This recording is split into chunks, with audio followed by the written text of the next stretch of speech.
Hello, kumusta tayong lahat? I glorify the Holy God, the Almighty Father, for every day He is showering us blessings, loving us, caring for us, teaching us righteousness and goodness, taking care of us, carrying us, even if we are already old and gray. We are His children, and He's faithful, and that will never change. His love for us will endure forever. It will never change. Our Father will never change. It is the nature of our Father to love us, to shower us all that we need and more. And I thank the Holy Spirit for giving us the gifts of wisdom and knowledge, faith, miracles and healings, and speaking in tongues, gift of prophecy, and the gift of interpreting different kinds of tongues, and distinguishing different kinds of spirit.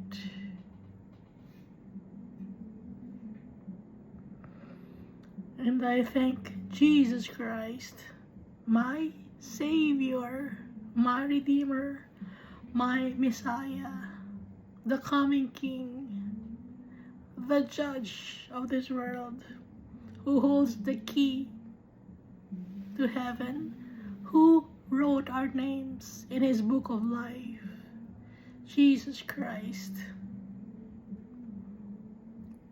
We must glorify Jesus Christ, exalt His name, just as our Father did.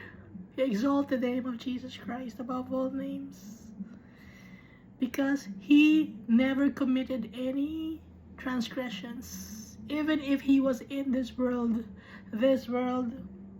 is unclean, and yet Jesus Christ has preserved Himself to be clean. And now He is an example for us to follow. Jesus Christ is victorious, and so we will be victorious by trusting His name, because He introduced us to our Father. So last time we read Zephaniah, and Zephaniah only has 3 chapters. So Zephaniah is a prophetic book. It's a somewhat a summary of the book of Revelation. Kasi sa book of Revelation, lahat doon binabanggit. Ngayon, yung summary is like the book of Zephaniah, Daniel, Isaiah, Jeremiah, and other prophetic books. At dito sa Zephaniah, nababanggit si Jesus Christ, just like in other books in the Old Testament or Old Covenant. Magtataka kayo, no? Ano ba ang ibig sabihin ng kasi may binabanggit dito, Angel of the Lord, na hindi binabanggit yung kanyang name. Basta sabi niya, His name is too wonderful for us to understand, too amazing. Sabi ng Angel of the Lord. Ano ba ang ibig sabihin ng Angel of the Lord? Angel came from the word Ange and El. Ange means messenger, El means God, messenger of God. Tayo ngayon, since kung may mga family business kayo, no? Kahit pa ikaw ang may-ari ng company, or ikaw yung anak ng may-ari ng company, ang tawag sa'yo ay empleyado pa din. Ganon din si Jesus Christ. And then, the Almighty Father exalted the name of Jesus Christ. Kaya nagkaroon siya ng kingdom that will never end. So si Jesus Christ, messenger of the Holy God, he is also a prophet. Prophet, meaning ng prophet, nagbibigay ng warning. Maraming alam na warning si Jesus Christ because he came from the Father. So all in one, si Jesus Christ is an angel, he's a prophet, he's a Messiah, he's a Savior, a God, a coming King, the commander of the army of the Holy Father. Lahat na si Jesus Christ. He's also the sacrificial lamb. Kaya nga, di ba, sabi ni Jesus Christ, His name is too amazing for us to understand. So wonderful, awesome. At nakalagay sa Book of Revelation, yung name ni Jesus Christ, siya lang ang nakakaalam ng name na nakasulat sa Kanya. And pag nakuha na natin ang ating inheritance, our Father will also give us a new name. At ilalagay din sa atin ang name ni Jesus. Palatandaan na we belong to our Father. We belong to Jesus Christ. Hindi tayo, we belong with any saints or any people who had lived in this world. No. We belong to our Father. We belong to Jesus Christ. So Jesus Christ is also God. He also forgives sins of people. Kaya we must worship Jesus Christ, and if we talk to our Father, if we have requests for our Father, we use the name of Jesus Christ. That's why we say, in Jesus' name we pray. No? Hindi naman natin sinasabing in the name of the saints that we prayed. No. Because they don't have power. Those people who had died already, they are dead. Their body had disintegrated already. It's clay. It's dirt na. Naging dirt na ang katawan ng mga taong namatay. No? Kaya, sino ang buhay? Sino ang pure and clean? Si Jesus Christ. Even if the religious leaders that you respect, mas lalo nating irerespeto si Jesus Christ. Because yun ang utos ng ating Diyos, ng ating tatay, ng ating creator, ng ating maker. Lahat na ng mga legislators namatay na. At sila ay nilibing at hindi na sila nabuhay. Sino ang nabuhay? Si Jesus Christ. At si Jesus Christ, hindi lang isang miracle ang kanyang ginawa. Hindi lang dalawang miracle ang kanyang ginawa. Maraming miracles si Jesus Christ. Kaya, yung mga sinasamba ninyo na mga tao na nagsasabi nyo na nakagawa kasi ng miracle kaya sinasamba natin, no. Ilan ang nagawang miracle kung sakali? May nagawa pa siyang miracle? Kung may nagawa man siyang miracle, it's because of the Almighty Father. It's because of Jesus Christ. And so, we directly communicate to our Father and Jesus Christ. Not, wag tayo gagamit ng ibang name. That's idolatry. Okay?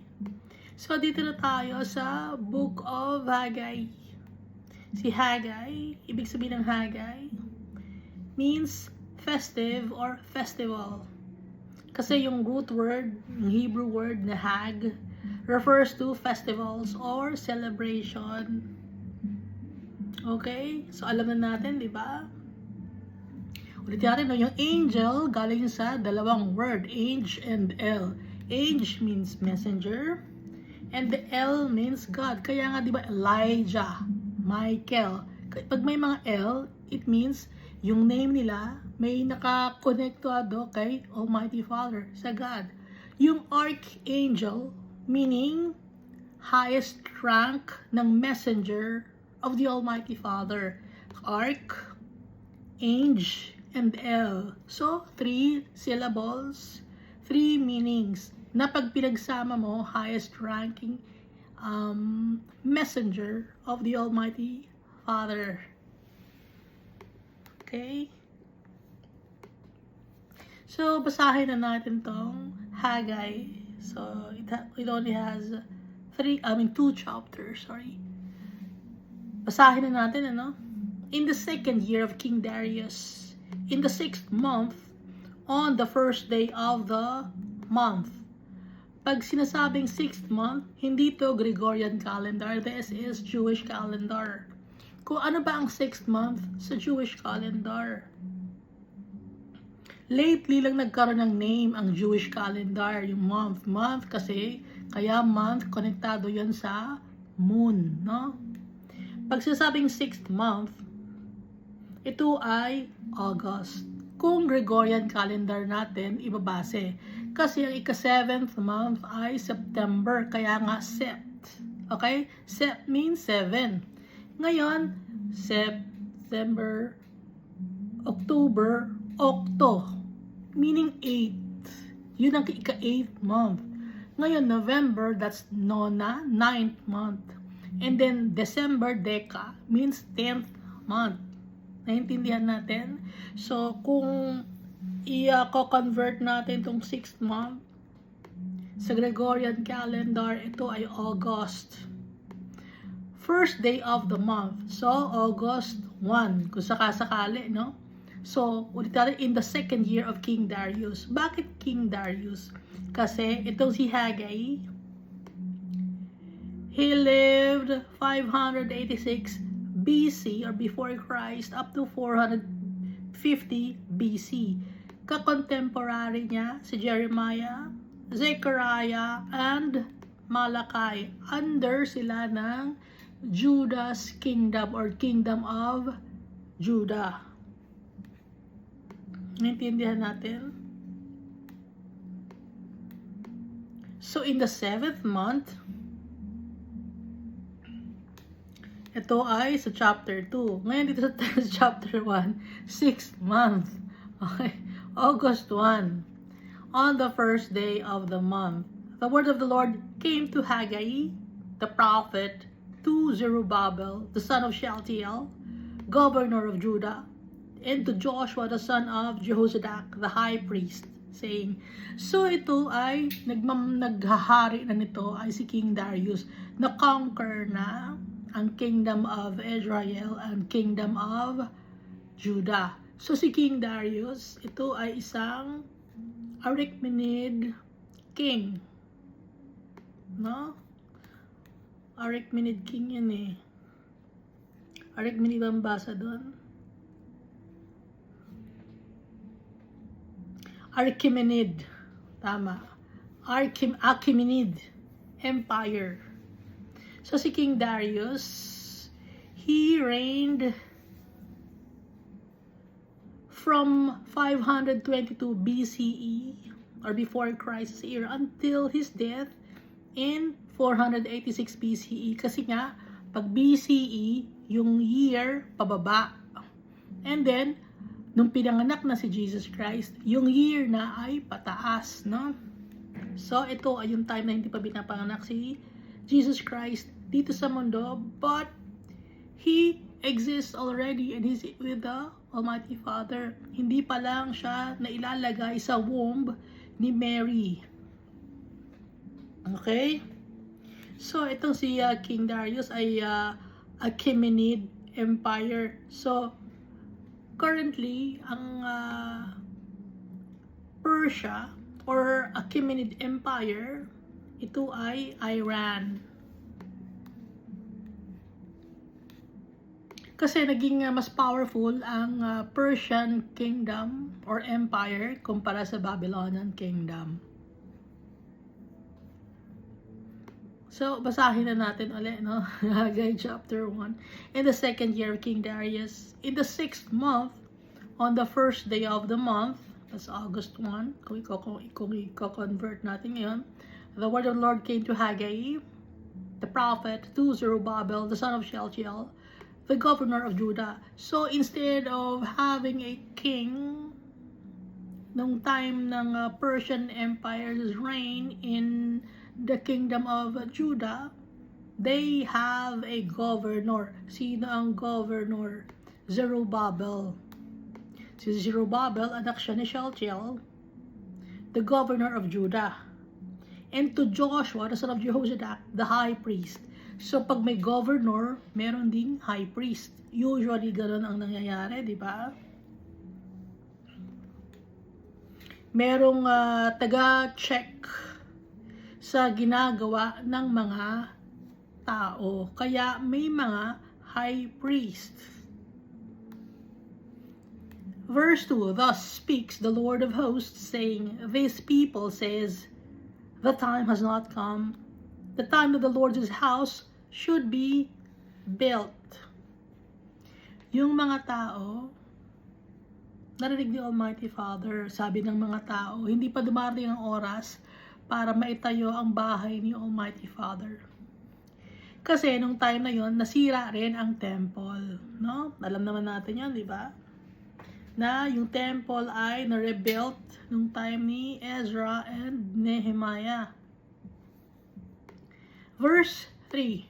Pero itong Haggai, Book of Haggai, meron din itong another meaning. Okay?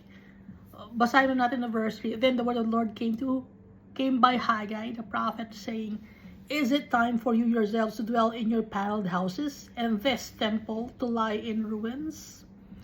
Tama lang ba sa inyo? Nagaganda ng mga bahay ninyo, paneled houses.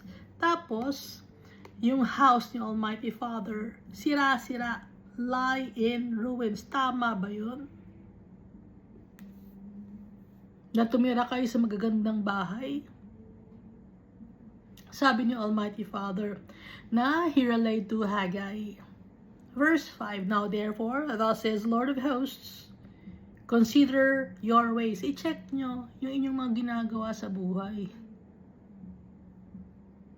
Sabi ni Almighty Father, anong sabi pa ni Almighty Father? Verse 6, you have sown so much and bring in little.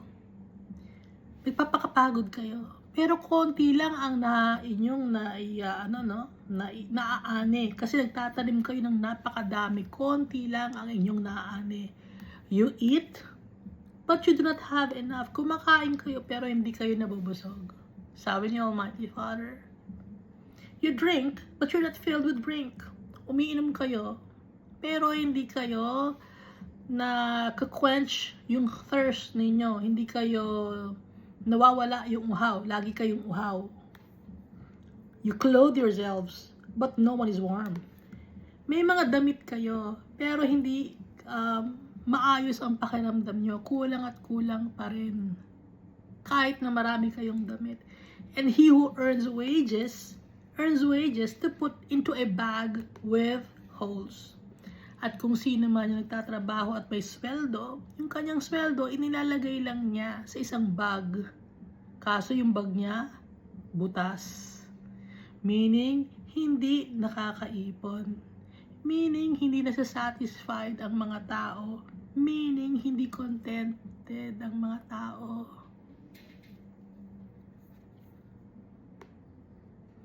So, literal ba to? This figuratively speaking. And up to now, it's applicable. Verse 7, thus says the Lord of hosts, consider your ways. Check nyo kung ano yung mga gawa ninyo. Yung pamamaraan ninyo, i-check nyo. Sabi ni Almighty Father. Go up to the mountains. Pumunta kayo sa mga bundok and bring wood and build the temple that I may take pleasure in it and be glorified. Pumunta kayo ng bundok, kumuha kayo ng mga wood, at itayo nyo ang temple nang sa gano'n maging matuwa ako, at ako ay maitaas at mapuri. Sabi ni Almighty Father. You looked for much, but indeed it came too little. Ang dami ninyong hinahanap, pero konti lang ang nakukuha ninyo. And when you brought it home, I blew it away. At yung mga nakukuha ninyo na mga bagay, na konti lang, inuwi ninyo sa inyong bahay, anong ginawa ko? I blew it away. Sabi ni Almighty Father. Why? Bakit niya tinanggal? Bakit niya hinihipan ang mga inuuwi ng mga tao, na mga kung ano-ano man? Because my house, that is in ruins. Kasi sira yung bahay ko. Sabi ni Almighty Father. While every one of you runs to his own house. Pero kayo may kanya-kanya kayong bahay. Pero yung bahay ko sira, hindi nyo inaayos. Literal bang bahay ang sinasabi ni Almighty Father dito? Para sa atin, hindi to literal na bahay na sinasabi ni Almighty Father.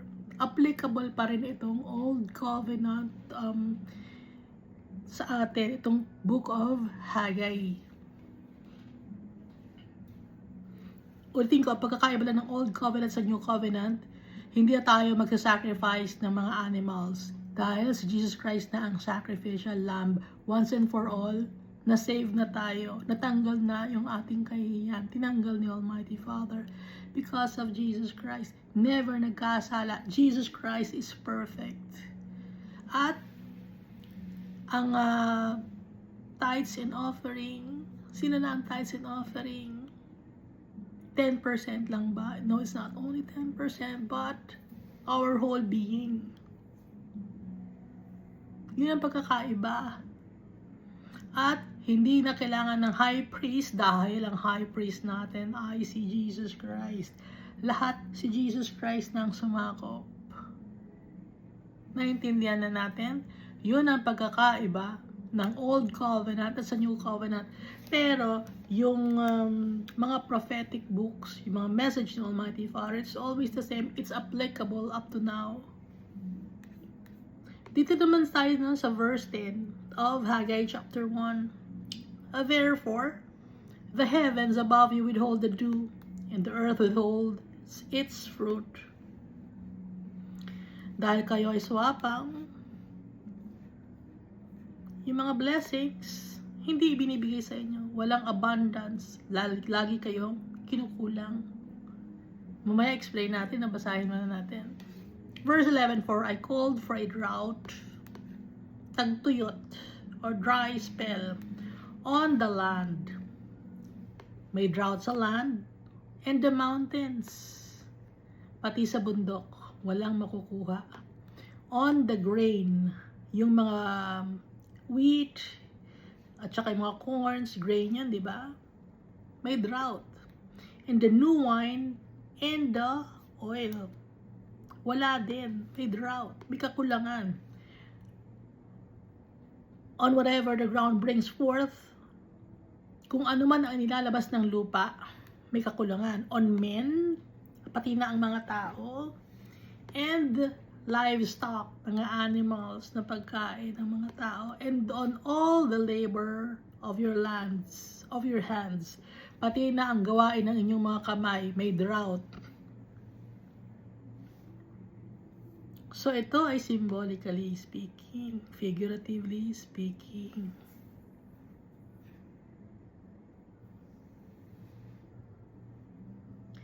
Verse 12. Then Zerubbabel, the son of Shealtiel, and Joshua, the son of Jehozadak, the high priest, with all the remnant of the people, obeyed the voice of the Lord their God and the words of Haggai the prophet. Pag prophet is spokesperson or siya nag-a-announce, siya nag-broadcast kung ano ang message ng Almighty Father. As the Lord their God had sent him, and the people feared the presence of the Lord. Natakot ang mga tao sa presensya ni Almighty Father because of His words. Magkakaroon ng drought, kakulangan. Then Haggai, the Lord's messenger, spoke the Lord's message to the people, saying, I am with you, says the Lord. Pero si Almighty Father, hindi niya iniiwan yung kanyang mga anak. Kahit magkakaroon ng drought, hindi niya iiwan ang kanyang mga anak. So yung drought na yun is just a test for the people to obey Him. Matitest ang patience ng mga tao. matetest ang kanilang mga attitudes. Tayo rin, gano'n natetest ang ating patience, yung attitudes natin, yung faith natin, yung pagmamahal natin, yung forbearance natin, natetest yun.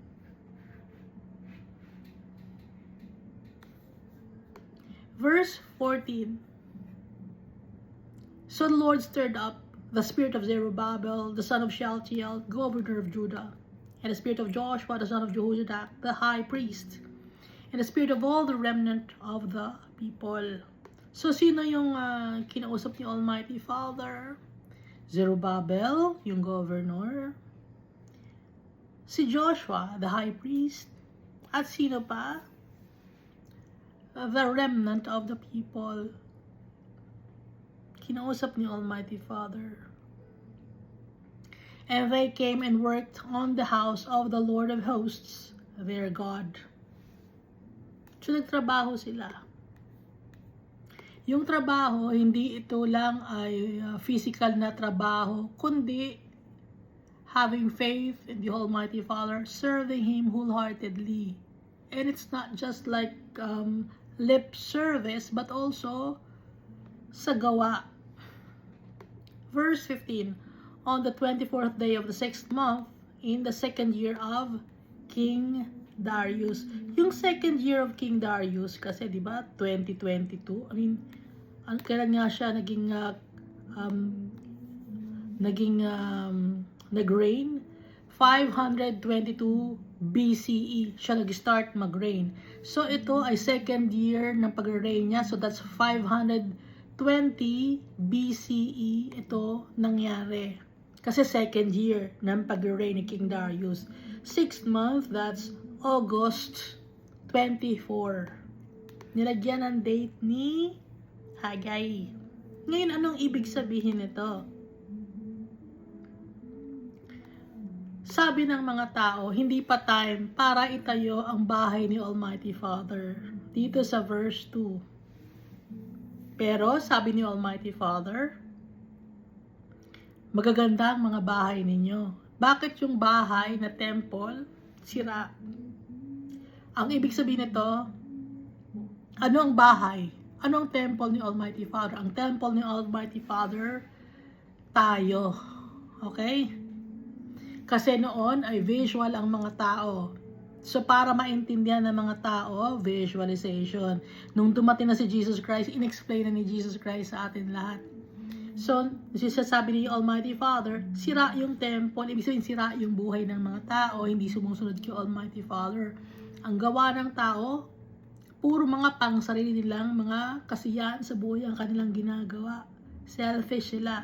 Hindi nila ina-acknowledge yung Almighty Father, hindi sila nagpe-pray, hindi sila faithful. Ngayon, kaya sira ang temple. Ano yung temple? Sira yung puso ng mga tao. Kailangang ayusin. Paano maayos? Kaya nga sabi ni Almighty Father dito, consider your ways. I-check nyo yung sarili nyo, yung gawa ninyo. Anong sabi ni Almighty Father? You have sown so much and bring in little. Nagtatrabaho kayo, pero konti lang nakukuha ninyo. You eat but do not have enough. Kain kayo ng kain pero hindi kayo nabubusog. You drink but you are not filled with the drink. You clothe yourselves but no one is warm. And he who earns wages to put into a bag with holes. Wala kayo naiipon, sabi ni Almighty Father. So, ano ang tunay na treasure? Save up for yourselves treasure in heaven to please our Father. That's saving up treasures in heaven. To worship our Father, to love our Father, to be faithful to Him. That is saving up treasures in heaven. That's earning the wages and putting it in a safe place. Where's the safe place? In the place of our Father. Huh? Verse 7. Consider your ways. I-check yung gawa ninyo. Go up to the mountains and bring wood and build the house of the temple that I may take pleasure in it and be glorified. Ayusin ninyo, magtrabaho kayo. Ang trabaho kay Almighty Father, i-worship siya. Ibigay sa Kanya kung ano ang nararapat sa Kanya. Ano bang nararapat? Pagmamahal, respeto,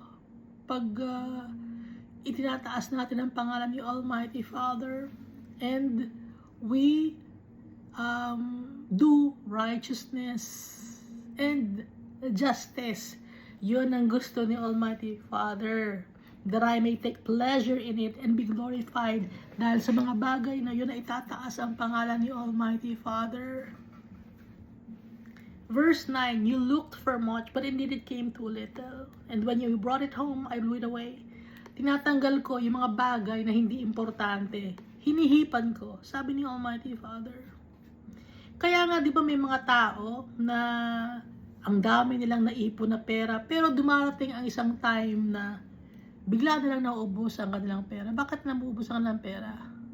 Ang dami nilang pera, pero set for life na ako, marami na akong naipon, maganda ang bahay ko, marami na akong kotse, marami ng laban ang bangko ko. Pero dumarating ang oras na lahat ng ipon ng mga tao gagastos nila. Bakit nangyayari yon? Inaalaw ni Almighty Father para ang mga tao hindi magtiwala sa kanilang kayamanan, magtitiwala ang mga tao kay Almighty Father. That's what our Father wants. To trust Him. Kaya nakalagay dito, but indeed it came too little, and when you brought it home, I blew it away. Tinatanggal ko. Kaya, di ba nabanggit ko na rin sa inyo dati, yung isang lalaki na nanalo siya sa kung anumang contest yon or casino ba yon or lotto yon, akala niya set for life na siya, may business na siya, nakapagtayo na siya ng kanyang business. Pero after some time, bigla siyang nagkasakit, biglang nagkaroon ng aksidente, iniwan siya ng kanyang pamilya, naging mag-isa na lang siya, naninirahan na lang siya sa kung saan-saan. Ganun na ginagawa ni Almighty Father. Nakakaawa ba yung taong yun? Nakakaawa. Pero matututo ang tao na yun dahil mas nakakaawa kung ang kaluluwa ng tao na yun ay mapunta sa impyerno, dahil forever na ang tao sa impyerno. Ngayon, pag nandito pa ang tao, matututo siya, lalapit siya kay Almighty Father, hihingi siya ng kapatawaran, he will humble himself to the Holy God. Nang sa ganon, yung soul niya masisave. Ang dami ng mga tao na nangyari ito. Hindi lang locally. Buong mundo at ulit-ulit na nangyayari. Generation after generation after generation. Yung naka-invento, di ba, ng cellphone na maganda, itong iPhone, anong sabi niya? Di ba namatay siya sa pancreatic cancer? Sayang ang pera niya, di ba? Iniwan lang niya. Successful siya. Yung bang sumakses? Kasi maraming mga tao na sasabi, sumakses ka na. You've made it. Yun ba ang sumakses? Hindi. Ang success natin, ang victorious natin, si Jesus Christ. Yun ang victory natin. Hindi sumakses dito sa mundo. Dahil ang success dito sa mundo, temporary. Yung victory ni Jesus Christ is for all eternity. Kaya kakapit tayo sa victorious. Sinong victorious? Si Jesus Christ.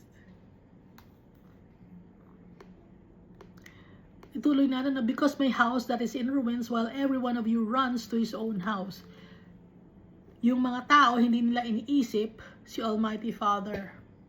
Sinisira nila ang kanilang katawan, pero nagtatrabaho sila para maitayo ang kanilang sariling physical na bahay dito sa mundo. Marami silang pinagkakabisihan, pero yung puso nila madumi.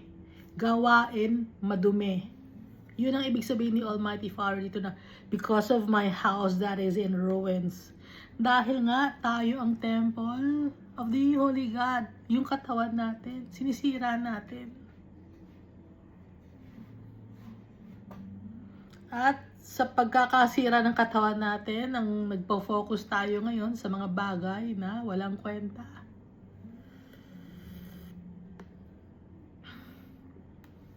Kaya nga sabi ni Almighty Father, the heavens above, you withhold the dew, and the earth withholds its fruit. Magkakaroon ng kakulangan. Hindi kontento ang tao. Lagi na lang may hinahanap. There's a void in our hearts. Bakit? The Lord allows it to happen para nang sa ganun hanapin natin siya. May mga tao na nahahanap si Almighty Father. Yung mga tao na yon, they are humble.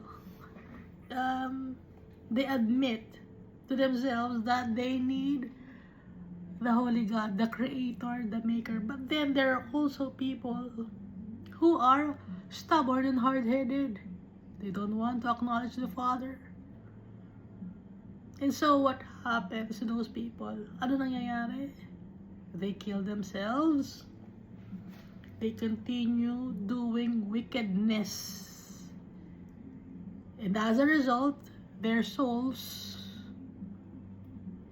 will be thrown into eternal damnation. Inaalaw ni Almighty Father yun. Why? It's because sinasala ni Almighty Father ang tao dito sa mundo. Kung sino ang worthy na makasama niya. Alam naman natin na ang mga tao dito sa mundo, refined in silver, tested in gold. Tayo yun. Nirefine tayo ni Almighty Father. Ano tayo? Diamond in the rough tayo. Lahat tayo. Dahil nung ipinanganak tayo dito sa mundo, kasalanan na nakikita natin, dun tayo lumaki sa kasalanan, yung kadumihan. But then, nung makilala natin si Almighty Father, napapolish tayo. Na-smoothen yung mga rough edges natin. Nagiging perfect tayo. In time will come, we will be perfect like Jesus Christ. Kaya nga itong mga drought, for I called for a drought on the land, in the mountains, on the grain, and the new wine, and the oil, on whatever the ground brings forth, on men and livestock, and on all the labor of your lands, or your hands, inallow ni Almighty Father to check us, to teach us. Trial sa atin to, test sa atin to, tribulation natin ito. Dahil hindi lang tayo naka-experience nito, pati si Jesus Christ. Hindi si Jesus Christ dapat maka-experience ng mga bagay na to, but then the Almighty Father allowed Jesus Christ to experience yung mga bagay na kakulangan dito sa mundo para makita natin na kahit si Jesus Christ, nahirapan siya, but then, He's victorious. Kaya tayo nga magiging victorious din. Just focus our eyes on Jesus Christ. He's the way, the truth, and the life. And no one comes to the Father except through Jesus Christ. Kaya dapat maging obedient tayo kay Almighty Father. Makita natin yung kabutihan ni Almighty Father. Kaya nga dito sa verse 12, then Zerubbabel the son of Shealtiel, and Joshua the son of Jozadak, the high priest, with all the remnant of the people, obeyed the voice of the Lord their God in the words of Haggai the prophet. As the Lord their God had sent him, and the people feared the presence of the Lord. Dapat magkaroon tayo ng takot sa salita ng Diyos. Be remorseful of our sins and humble ourselves before our Father. Ano pa ba yun? Uphold justice and righteousness. Yun ang chine-check ni Almighty Father sa atin. Verse 13, then Haggai, the Lord's messenger, spoke the Lord's message to the people, saying, I am with you, says the Lord. So, nakita natin dito na pinadala ni Almighty Father yung drought. But then, the Almighty Father assured the people, saying, I am with you. Na kahit na merong drought, kahit na may kakulangan tayo sa buhay, kakasama-sama natin yung tatay natin. He will never leave us nor forsake us. tinetest nyo tayo if we truly love Him, if we truly have faith in Him. Verse 14, so the Lord stirred up the spirit of Zerubbabel, the son of Shealtiel, governor of Judah, and the spirit of Joshua, the son of Jozadak, the high priest, and the spirit of all the remnant of the people, and they came and worked on the house of the Lord of hosts, their God. On the 24th day of the 6th month, in the 2nd year of Darius. So, kailan yung 2nd year? Nalilimutan, 520 BCE or before Christ's era. Ang tagal dumating ni Jesus Christ, di ba? Dadaan pa yung 500. Kasi itong time na to, si King Darius, 520 siya, nag-reign, second year ng reign niya, no? So, 6th month, the 6th month, August 24. August 24, 520 BCE. So, dito na tayo sa Book of Haggai, chapter 2. Dahil nga, dalawang chapters lang ang Book of Haggai. At dati, wala naman talagang nakalagay na chapters and verses. Ang mga books sa Bible, nilagyan lang para mabilis na matandaan, may reference, nakalagay, may reference, nandun yan, mabilis hanapin, no? So, ituloy natin tong Haggai, chapter 2. Haggai means celebration, no? Or feast, festivity. Yun ang ibig sabihin ng Haggai. At binabanggitin dito si Jesus Christ. Diba, nabanggit natin na si Jesus Christ, in every book in the Bible, Jesus Christ is being mentioned. Although not the name Jesus, but His characteristics. Basahin natin Haggai chapter 2. In the 7th month, on the 21st of the month. Pag sinasabing 7th month, that's Sept. Kasi 7 yung Sept, di ba? September 21st. Kung Gregorian calendar ang gagamitin natin, no? Kaya September. Kasi ng 7th month sa Jewish calendar. Pero ang ginagamit nating name para maintindihan is September.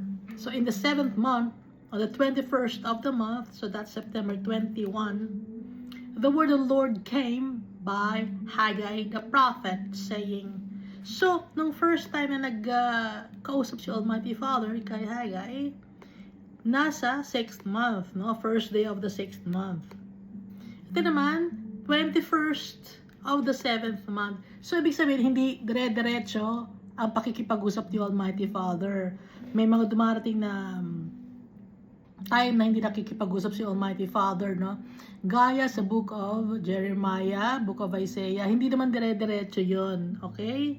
Kundi, kung may sasabihin si Almighty Father, yun, isusulat nila. Pero syempre, may mga time yun na may ginagawa sila, yung pinapagawa ni Almighty Father, dire-diretso ang kanilang gawa, and then the Almighty Father will talk to them again. So, walang date. Itong kay Haggai, nilalagyan niya ng date, no?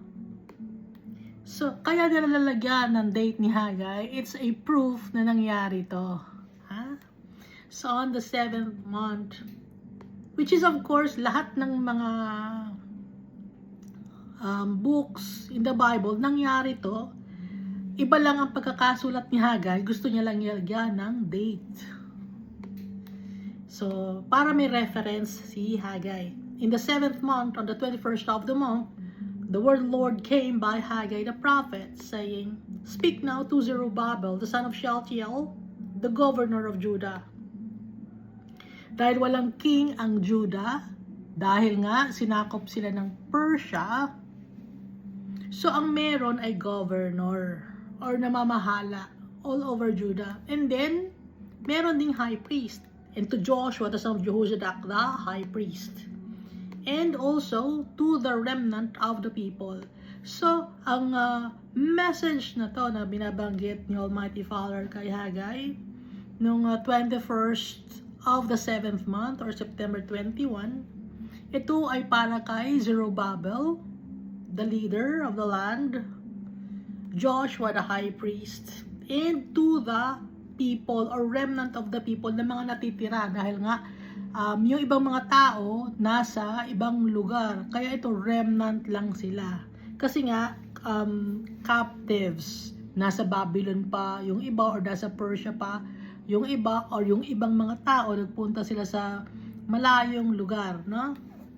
Verse 3. Who is left among you who saw this temple in its former glory? Sino ang natira sa inyo? Or sino ang nakakaalam kung ano ang itsura ng temple? Sabi ni Almighty Father. And how do you see it now? At ano ngayon nakikita nyo ngayon? In comparison with it, is this not in your eyes as nothing? Kung i-compare natin yung gloriousness of the temple nung una at yung ngayon, anong nakikita nyo? I-compare ninyo. Di ba yung temple ngayon wala? Sabi ni Almighty Father, kasi it's in ruin. Sira. Verse 4. Yet now be strong, Zerubbabel, says the Lord. Be strong, Joshua, the son of Jehozadak, the high priest. And be strong, all you people of the land, says the Lord, and work, for I am with you, says the Lord of hosts. Zerubbabel means born of Babylon. So, kung aayusin natin, born of this world. Ibig sabihin ng Zerubbabel. Joshua, meaning Yahweh is salvation, or God is deliverance, or Savior. And then, be strong all the people of the land. So, naka-address to kay Zerubbabel. Meaning, naka-address sa mga tao sa mundo. Naka-address kay Joshua, na ang meaning ng kanyang name ay salvation or deliverance. At sa lahat ng tao sa buong mundo. Anong sabi ni Almighty Father? Work, for I am with you, says the Lord of hosts. Pag sinasabi ni Almighty Father na work, ano bang work ang alam ninyo? Ang pag-work ni Almighty Father, pagsaserve sa Kanya, pagmamahal sa Kanya, itataas natin ang pangalan niya, pagmamahal din sa kapwa-tao, may pananampalataya tayo kay Almighty Father. Ina-apply natin yung turo sa atin ni Almighty Father tsaka ni Jesus Christ. Yun ang work para kay Almighty Father. Because that's storing up treasures in heaven. Kaya sabi ni Almighty Father, for I am with you. Pag sinasabi ni Almighty Father na I am with you, do not be afraid because our Father is powerful. He is the Creator. Kaya nga sabi dito, be strong, Zerubbabel, or born of Babylon, or the people who were born on earth. Joshua, the deliverer, and all you people of the land, meaning all the creations of the Holy Father.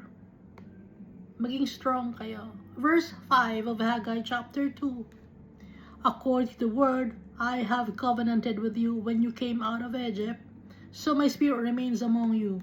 Do not fear. Hindi nagbabago si Almighty Father. Yung kanyang pagmamahal.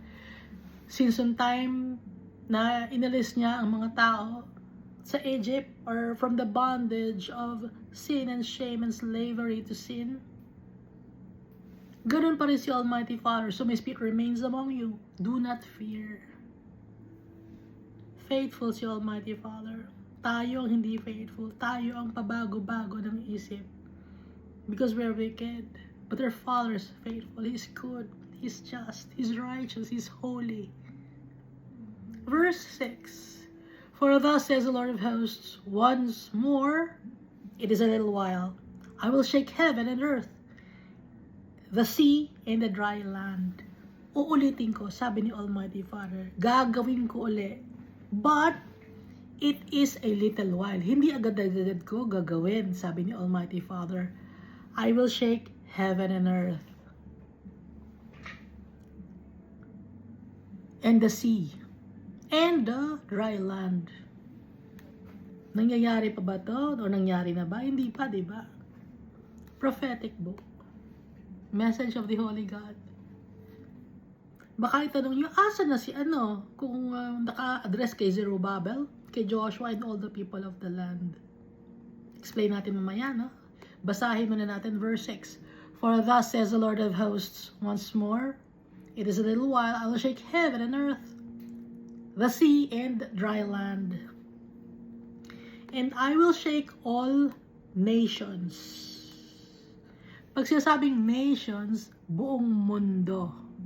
Dahil itong time na to, nung kay sa Persia, akala lang ng mga tao, sila lang yung nabubuhay. So, hindi pa nila na-explore ang buong land.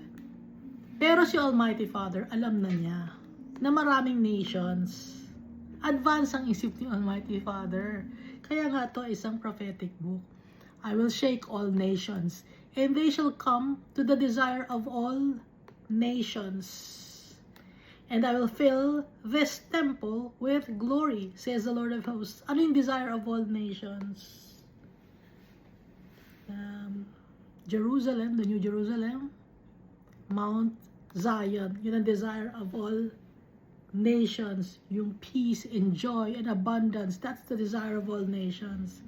Mapupunta ang mga tao sa desire of all nations, sa abundance, sa peace, sa blessings for all eternity. After, the Lord God will shake heaven and earth, the sea and the dry land, pati na ang lahat ng nations. And I will fill this temple with glory, the glory of the Holy Father. He will fill his temple, the Mount Zion, with his glory, or the New Jerusalem, says the Lord of hosts. Verse 8, the silver is mine, the gold is mine. Pag sinasabi ni Almighty Father na silver is mine, is it literally the silver? No, it's not. Pag sinasabi ni Almighty Father na kanya yung gold, literal ba na gold yun? No. Yung silver and gold, the Lord God created it. Yung mga bagay na mga alahas ginawa ni Almighty Father, di ba nakadikit sa mga bato? Pero, ang sinasabi ni Almighty Father dito, ay ang mga tao, faithful people, who has been refined in silver, tested in gold. Na nabasa natin, di ba? Sa Zechariah ba yun? Hindi ko makabisado.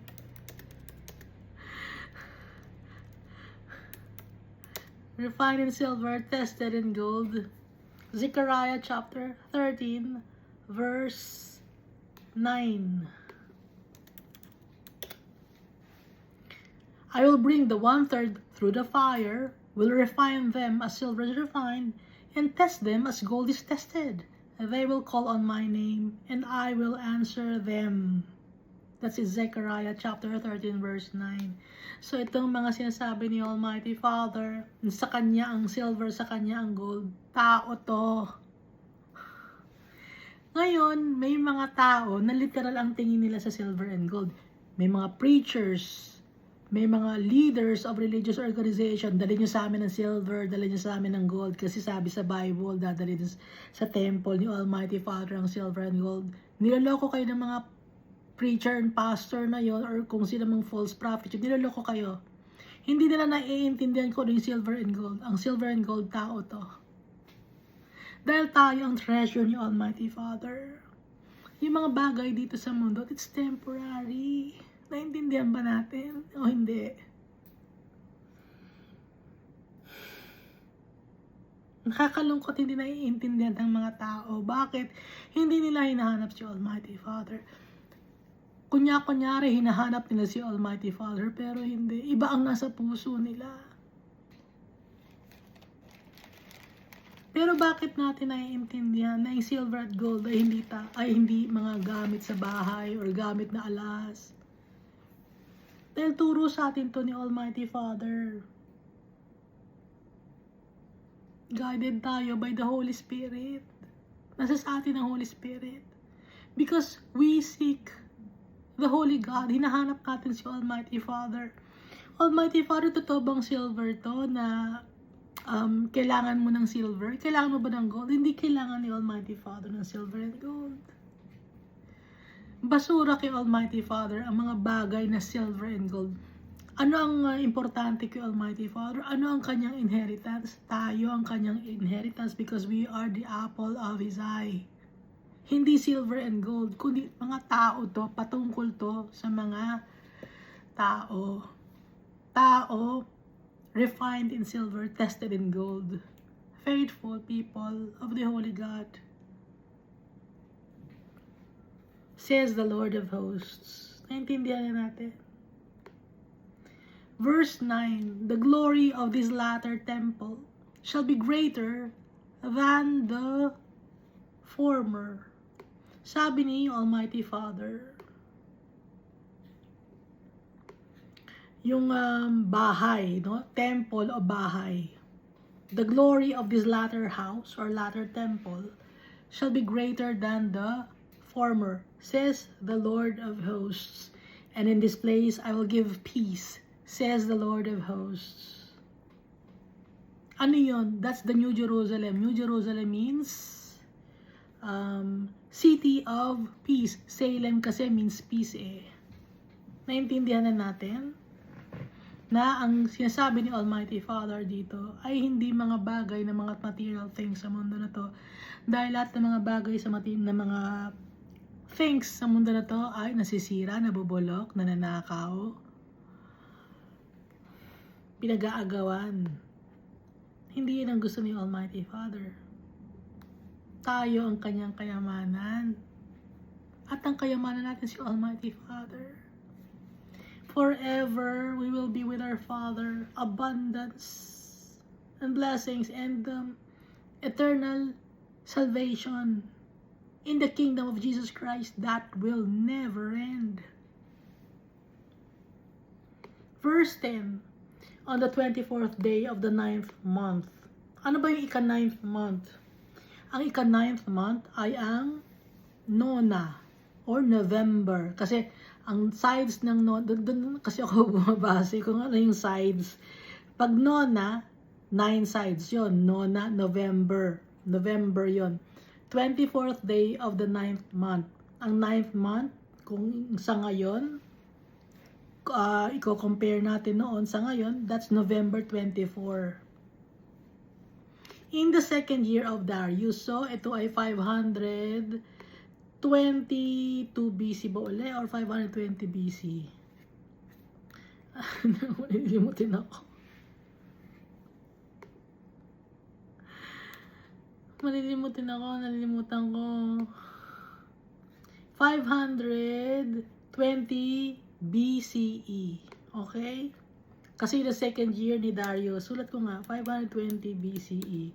Yun ang second year ni Darius as king or as emperor.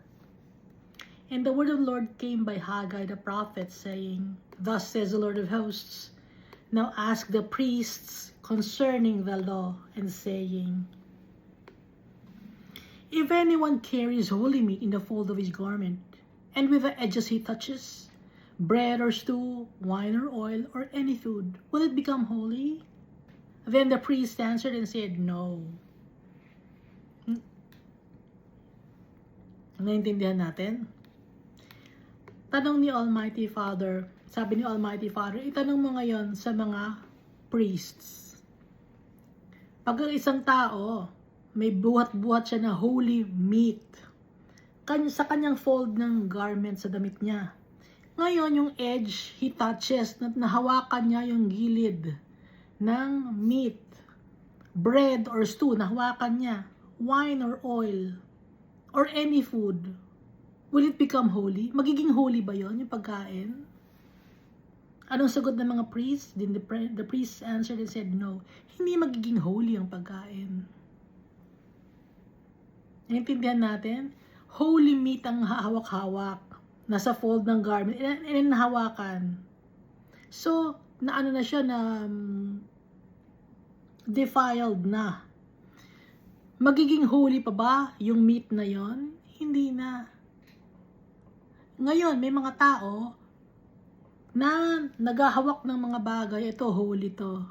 Galing to sa malayong lugar na pinagkuhanan pa ng tubig.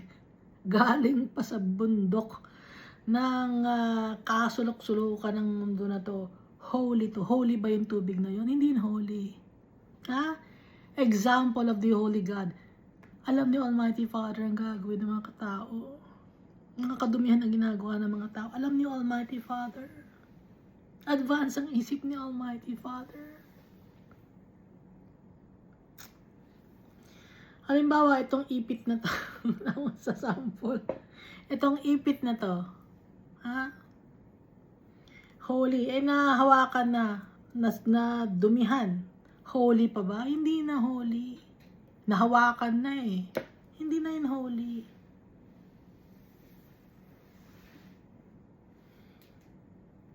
Kaya walang magsasabi na, hindi, na yan, na blessed na yan. Nawisikan na yan ng kandila. Nawisikan na yan ng tubig na holy water. Hindi yan holy. I-check nyo kaya sa microscope, ang daming bakterya ng tubig na ginamit ninyo. Holy ba yon? Yung mga bakterya, holy ba yon? Kadumihan yon. Abomination. Verse 13, and Haggai said, if one who is unclean because of a dead body touches any of these, will it be unclean? Kung ang isang tao, madumi siya, kasi dead body na hawakan ng kahit na anong mga bagay, unclean ba yun? So the priest answered and said, it shall be unclean. Madumi pa rin. Babanggitin ko na naman, na punas kayo ng punas sa mga semento, sa mga bakal na korting tao, that's unclean, uncleanliness, madumi. Si Almighty Father na ang nagsabi, nandito sa Bible, sabihin niyo wala, andito sa Bible. Bakit hindi alam ng tao, hindi nagbabasa ng Bible?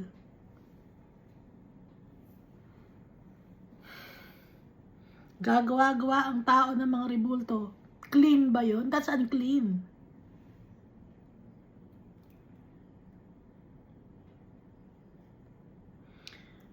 Naalala ko na naman, yung isang pirasong paa ng tao na ikinawakaw sa tubig. Patay na yung flesh. Patay na yung tao, ikinawakaw sa tubig. Malinis ba yun? Unclean yun. Demonic yun. Ayoko lang ilagay sa i-share Napapanood ko I-search nyo kaya para makita ninyo. Iinumin nyo ba yung tubig na yun? Hindi holy ang tubig na yun. Kasi ikinawakaw dyan yung paa na matagal nang namatay na santo yun Usually, may mga religion, ang ginagawa nila sa kanilang mga member or sa kanilang mga leaders of the land na sa tingin nila ay holy, hinihiwa-hiwa nila,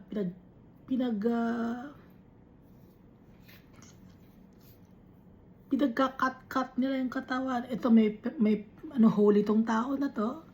O ito sa iyo ang daliri. Ikaw, anong gusto mo? Kuko. O bibigay namin sa iyo yung kuko. Hindi kailangan yung Almighty Father na hindi ganoon si Almighty Father. Hindi ganoon si Jesus Christ. Buhay si Jesus Christ. Buhay si Almighty Father. Hindi kailangan hati-hatiin ang katawan. Hindi pa rin ninyo naiintindihan, di ba? Bakit? Matigas ang ulo ng tao.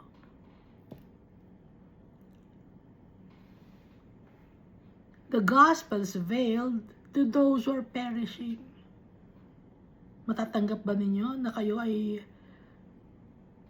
you will be perished? Na masisira kayo, na mapupunta kayo sa impyerno? Hindi, di ba? Hindi nyo matanggap. Because the gospel is veiled to those who are perishing.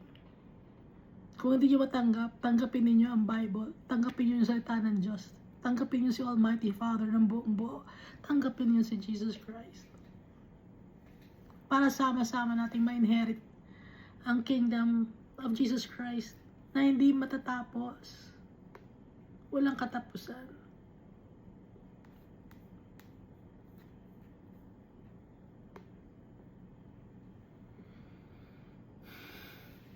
Yung mga religious leaders ninyo namamatay. Si Jesus Christ, buhay siya. Nag-celebrate kayo kasi may kapalit na.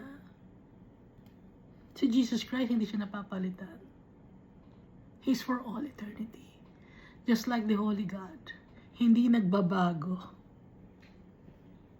Buhay. Up to now, gumagawa ng miracles si Jesus Christ. Up to now. Si Almighty Father, nagbabago ng buhay ng tao. So, sinong i-worship natin? Yung buhay, hindi yung patay.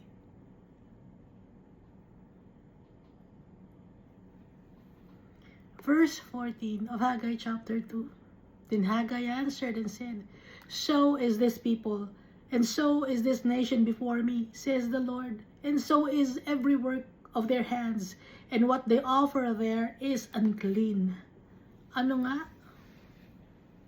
Itong mga taong to, pati na itong mga nation na to, pati yung gawa ng kanilang mga kamay, pati yung kanilang mga ino-offer, madumi, sabi ni Almighty Father.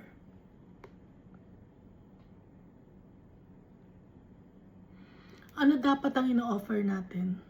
Ang buong pagkatao natin. Tayo mismo. Madumi tayo. Paano tayo magiging clean? Lord, madumi ako. Nagpapakumbaba ako sa'yo. Doon tayo magiging clean. Pag magpapakumbaba tayo sa tatay natin. Hindi tayo magiging clean pag mayabang tayo. Lord, wala akong kasalanan, malinis ang pagkatao ko, marami akong mga accolades, ang taas ng pinag-aralan ko. Lord, kaya wala akong kasalanan. Hindi matatanggap ni Almighty Father yun. That's uncleanliness in the Holy God. Ang gusto ni Almighty Father, magpakumbaba tayo.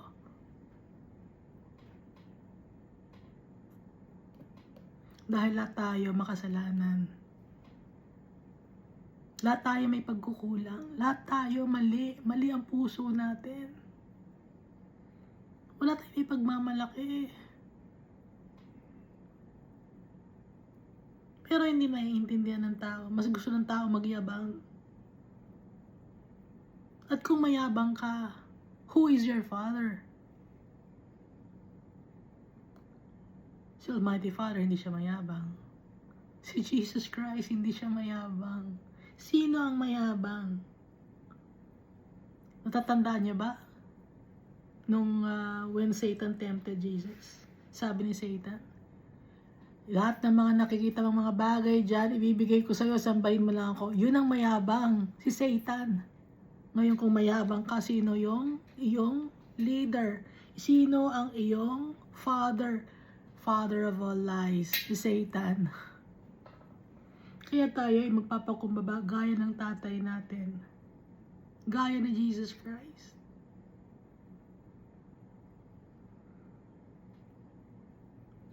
At dahil doon magiging malinis tayo. Dahil yun ang tinitingnan ni Almighty Father, yung puso natin. Anong ulitin natin, ano?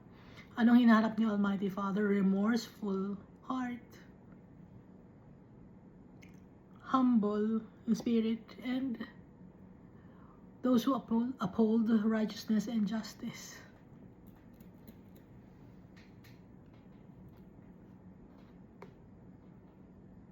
Verse 15.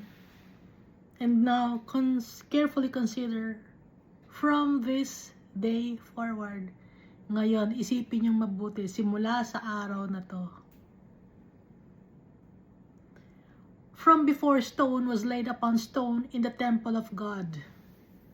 Dati, stone upon stone ang ginagamit para kay Almighty Father na maitayo ang kanyang temple. Since those days, when one came to a heap of 20 ephahs, there were but 10. Noon, kung ang isang tao nagkakaroon ng heap ng 20 ephahs, sabi ni Almighty Father,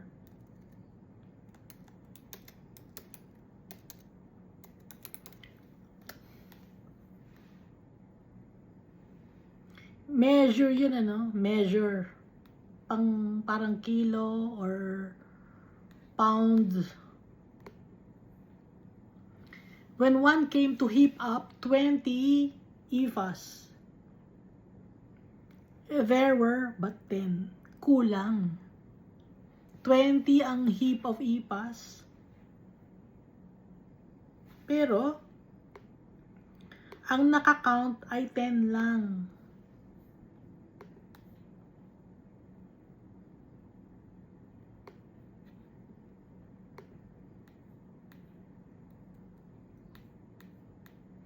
Ngayon,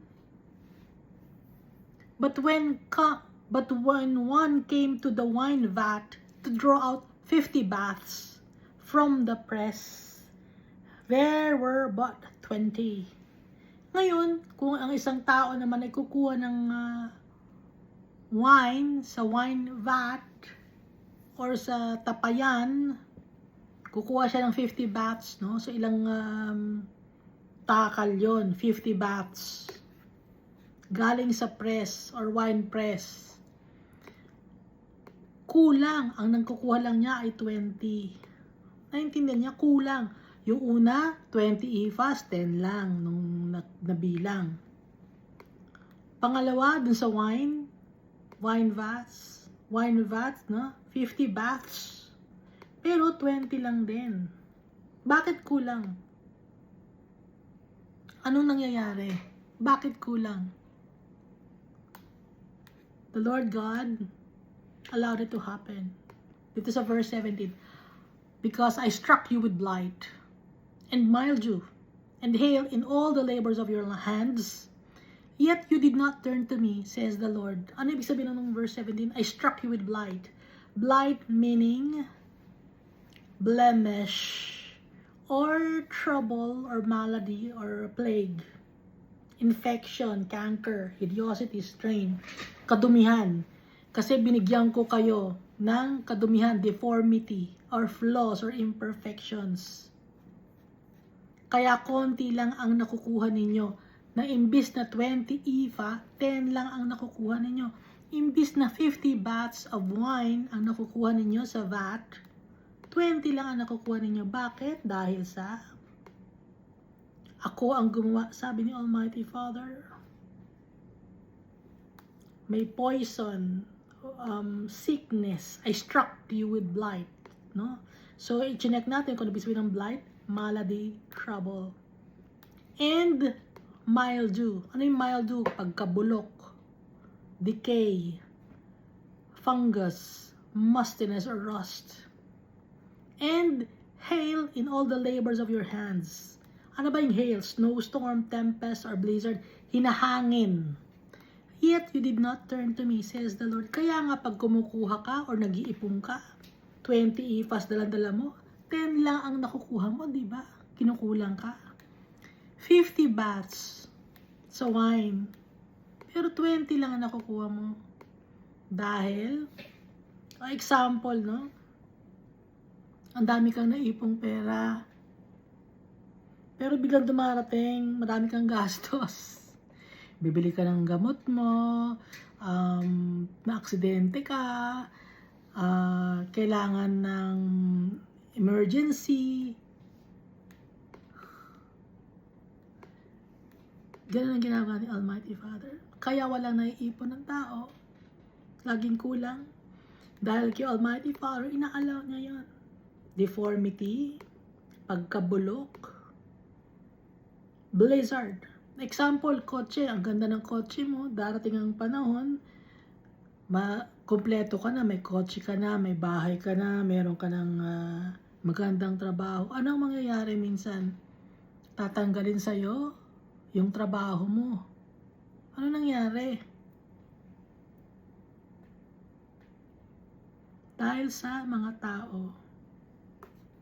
Inaalaw ni Almighty Father. Kaya nga nakalagay dito sa verse 15. And now, carefully consider from this day forward, simula sa araw na ito hanggang sa future. From before stone was laid upon stone in the temple of the Lord. Nung araw, 20 ephahs na nakukuha mo, there were but 10. O, dati kumuha ng 50 baths sa wine vat, nagiging 20 na lang, di ba? Dahil sa kabulukan. Dahil sa sakit. Dahil sa na-scam ka.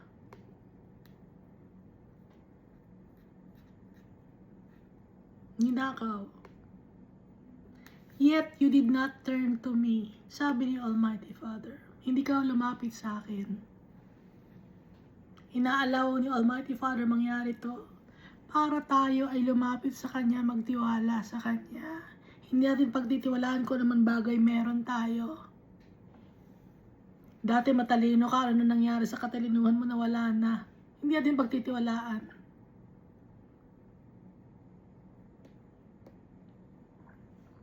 Kaya nga diba, do not store up for yourselves treasure on earth where moth, rust, ano pa ba? Thieves break in and destroy. Saan nga ba yun? Hindi ko kabisado.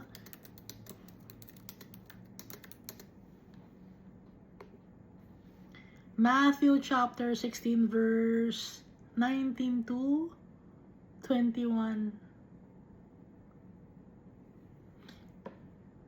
Do not store up for yourselves treasures on earth, where moth and rust consume, where thieves break in and steal, but store up for yourselves treasures in heaven, where neither moth nor rust consumes, and where thieves do not break in and steal. Naintindihan na natin.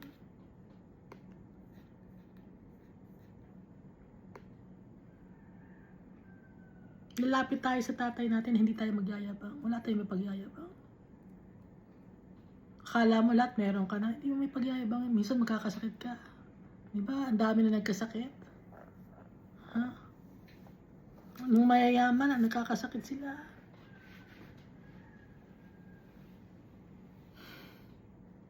Akala, marami na naipon, marami na ako naipon. O yung ipon mo na, gapang gamot mo sa cancer.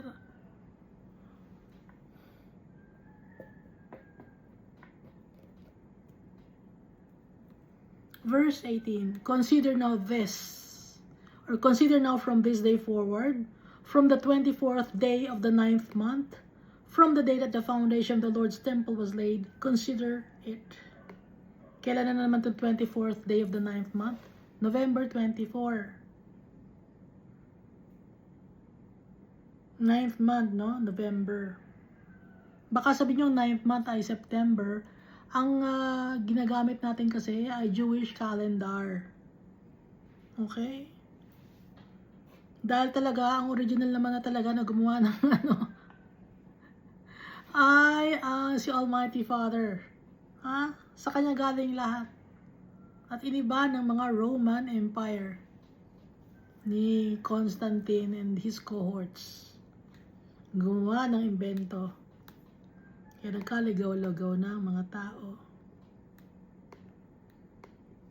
From the day that the foundation of the Lord's temple was laid, consider it. Verse 19. Is the seed still in the barn? As yet the vine, the fig tree, the pomegranate, and the olive tree have not yielded fruit. But from this day, I will bless you. Sabi ni Almighty Father. Nasa barn pa ba yung mga buto ng pananim?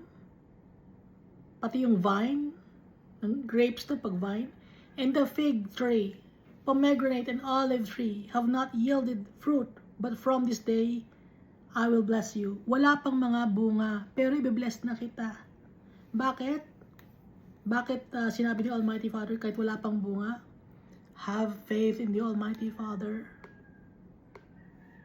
Sa Kanya tayo magtitiwala kahit wala pang fruit yung olive tree, kahit buto pa lang at hindi itinatanim, yung vine, yung fig tree, yung pomegranate, yung olive tree, wala pang fruit, pero sa araw na to, i-bless ni Almighty Father, meaning we must have faith in our Father.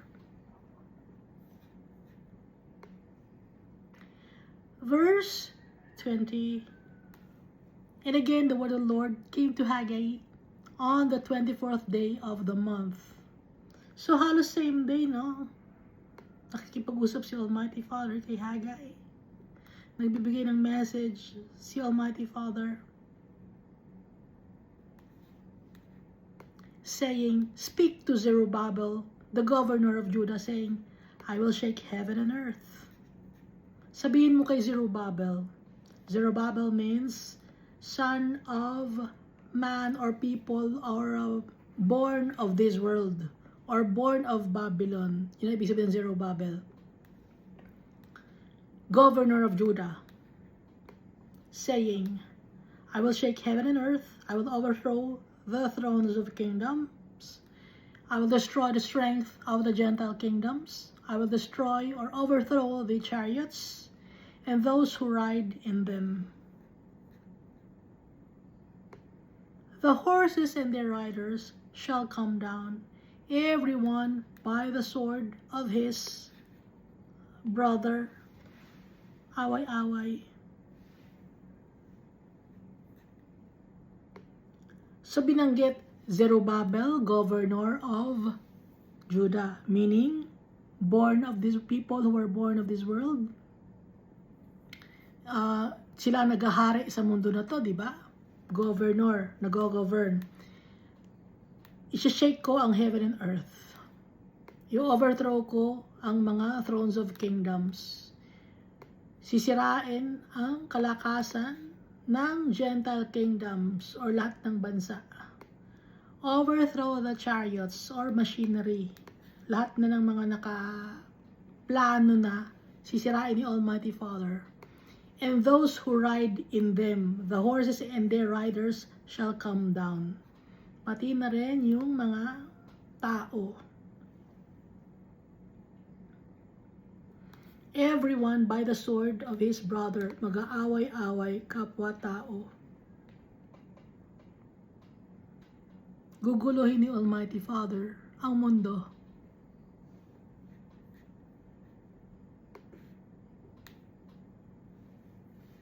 Naintindihan ninyo?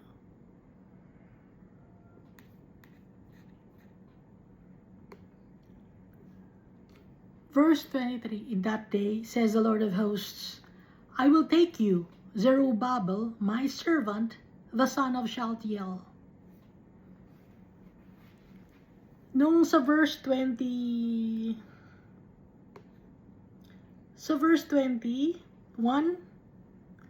Zerubbabel, governor of Judah.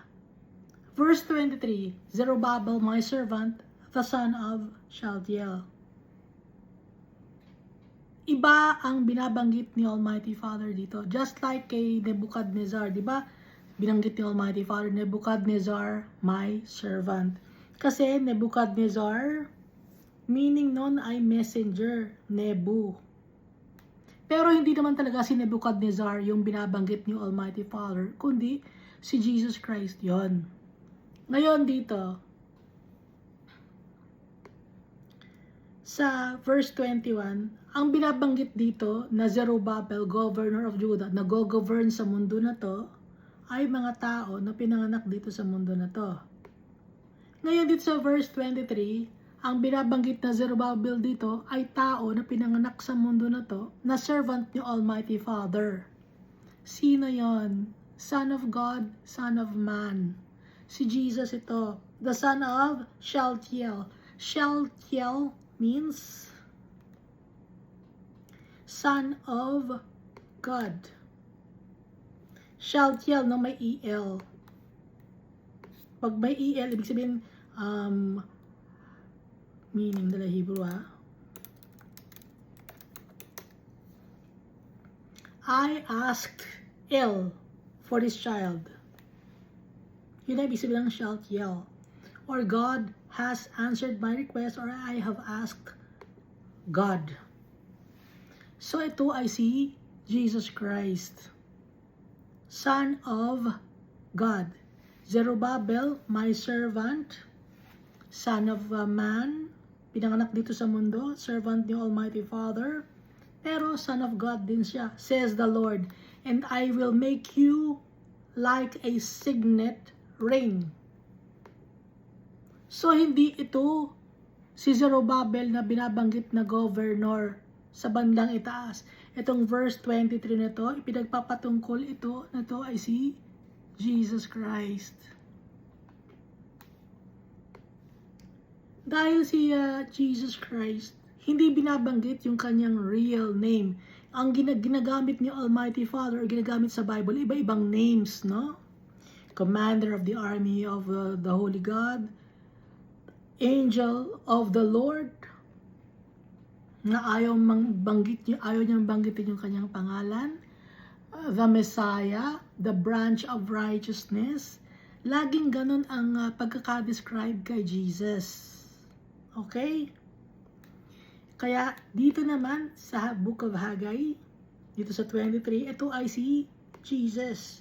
In that day, says the Lord of hosts, I will take you, Zerubbabel, my servant. Si Jesus ito. The son of Shealtiel, says the Lord, and I will make you like a signet ring. Ano ba ang signet ring? Signet ring is a symbol of authority. Kaya nga, di ba si Jesus Christ? The Almighty Father has given Jesus Christ power, authority, and dominion over all things. Kasi, I will make you like a signet ring. Simbolo. Si Jesus Christ. For I have chosen you, says the Lord of hosts. Si Jesus ito.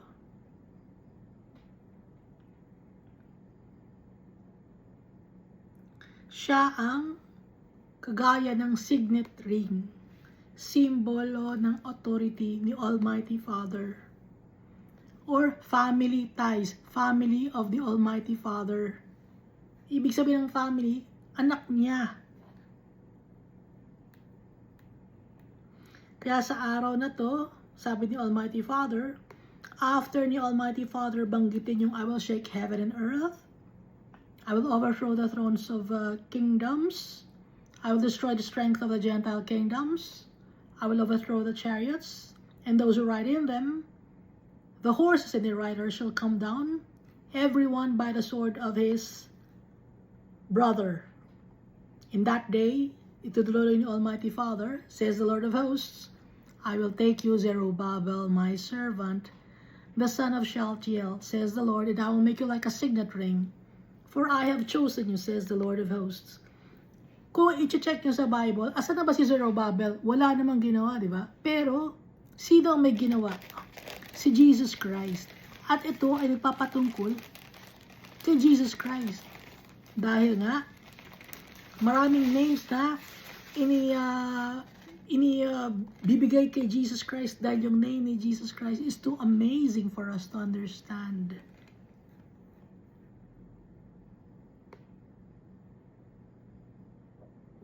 At saka dito sa Zechariah, no, binanggit si Zerubbabel. Zechariah chapter 4, verse 6 to 14. Tama ba yun? Ano ha?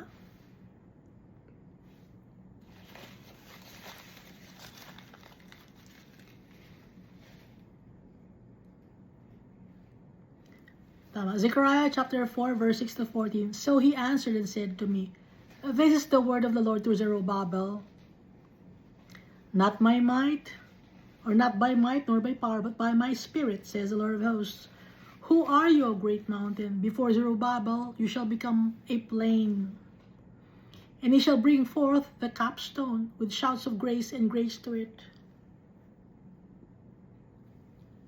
Pag sinasabing capstone, cornerstone, sino yon? Si Jesus Christ yon.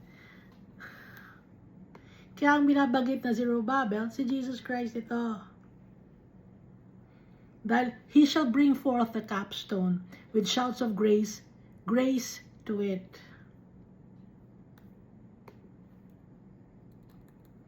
Moreover, the word of the Lord came to me, saying, the hands of Zerubbabel have laid the foundation of this temple. Sino yung kamay ni Zerubbabel na nag-laid ng foundation? Si Jesus Christ ito. His hands also shall finish it. Itinapos di ba ni Jesus Christ yung temple? Ano ang temple na ginawa ni Jesus Christ? Yung puso natin. Then you will know that the Lord of hosts has sent me to you. For who has despised the day of small things? For these seven rejoice to see the plumb line in the hand of Zerubbabel. Ano yung plumb line? Plummet stone, yung taga-measure. Nasa hand ni Zerubbabel. Sino si Zerubbabel? Si Jesus Christ.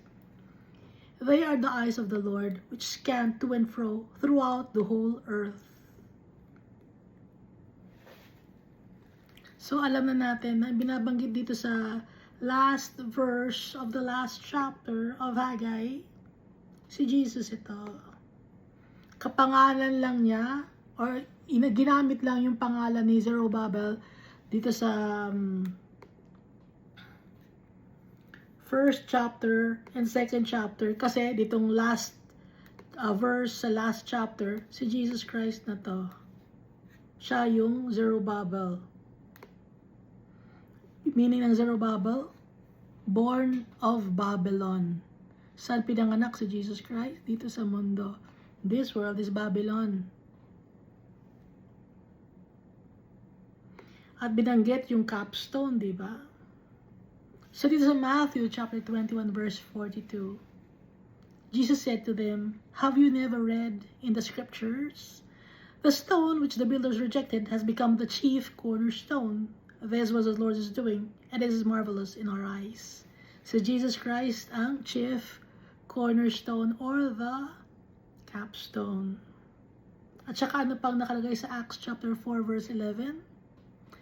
"This is the stone which was rejected by you builders, which has become the chief cornerstone."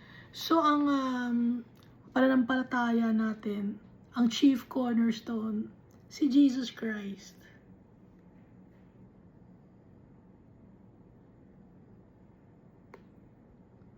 Dito pa, no? Ephesians chapter 2, verses 19 to 22. "Now therefore, you are no longer strangers and foreigners, but fellow citizens and the saints and members of the household of God." So tayo, citizen na tayo ng household ng Almighty Father, ng kanyang home. Di ba binanggit temple? Home ni Almighty Father. Having built on the foundation of the apostles and prophets, Jesus himself being the chief cornerstone. Si Jesus yung ating cornerstone. Sa kanya nakabase, matibay, sure foundation. Si Jesus Christ.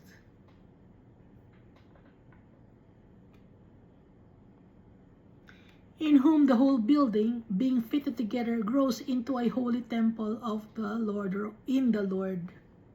Kaya nagkaroon ng temple, tayo ang temple ni Almighty Father, nakabase yung pananampalataya natin kay Jesus Christ, kasi siya ang chief cornerstone which the builders rejected and has become the capstone. "In whom you also are being built together for a dwelling place of God in the Spirit."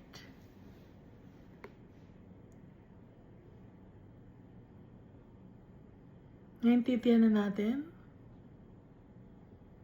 nang ibig sabihin ng Zerubbabel, son of God born on earth, or son of man.